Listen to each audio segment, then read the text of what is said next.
कलाकार कहीं नहीं गिरेंगे।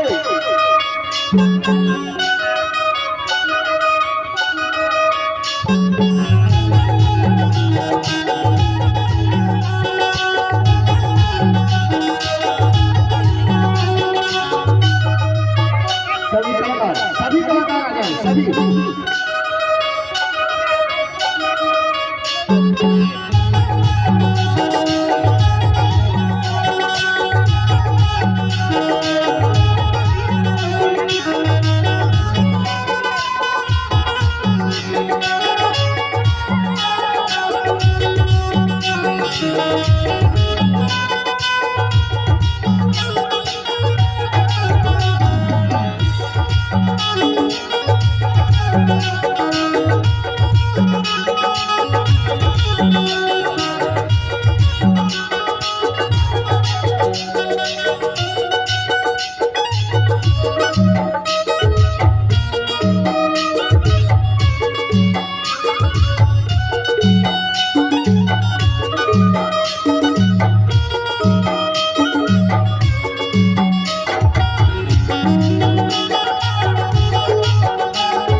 सभी कलाकार मंच पर आ जाए। जो है उधर को हमारा बेटे अंतिम प्रस्तुति आपकी सेवा में। एक बार जोरदार ताली हमारे कलाकारों के लिए। कलाकार भैया संजीवन टांडिया सपीरा बना।